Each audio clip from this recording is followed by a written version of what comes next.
Hello, ഞാൻ രണ്ട് cuteness വാരി വിതറിക്കൊണ്ടിരിക്കുമ്പോഴാണ് ഏട്ടൻ പറഞ്ഞത് വേഗം മാറ്റിക്കോ, നാളെ അവധിയാണ്.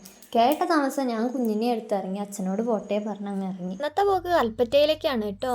ഞാൻ ഒരു ചെറിയൊരു ബിസിനസ് നടത്തുന്നുണ്ട്, ഫോട്ടോ ഫ്രെയിമിൻ്റെ. അപ്പോൾ 2 ഓർഡർ ഉണ്ടായിരുന്നു, അത് എടുക്കാൻ വേണ്ടി പോകും. വിഷു ഒക്കെ അല്ലേ, അപ്പോൾ പിന്നെ തിരക്കും കാര്യങ്ങളൊക്കെ ആയിരിക്കുമല്ലോ, അതുകൊണ്ടാണ് പെട്ടെന്ന് പോകുന്നത്.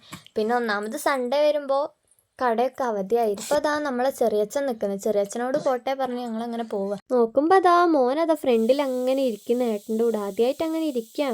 എനിക്കൊരു പേടിയുണ്ട്, എന്നാൽ അവനൊരു കുഴപ്പമില്ല, ഓക്കെയാണ്. അങ്ങനെ പമ്പ് കയറി എണ്ണ അടിച്ചു. എപ്പോഴും പോകുന്നതും കൊണ്ട് അവിടുത്തെ ആൾക്കാരൊക്കെ ആയിട്ട് ഭയങ്കര കമ്പനിയാണ് കേട്ടോ.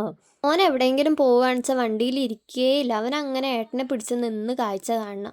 എത്ര ദൂരം വേണമെങ്കിലും അവൻ അങ്ങനെ നിന്നോളൂ. നമുക്ക് പാവം തോന്നി നമ്മൾ ഇരുത്താൻ നോക്കിയിട്ടുണ്ടെങ്കിൽ പിന്നെ അവിടെ ബഹളമായിരിക്കും.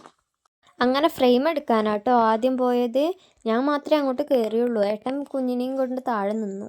അങ്ങനെ ഫ്രെയിം വാങ്ങി ഇറങ്ങി നോക്കുമ്പോൾ അതാ ഏട്ടനും മോനും കൂടി അങ്ങനെ നിൽക്കുന്നു. മോനാണെങ്കിൽ ഉറക്കം വന്നിട്ട്.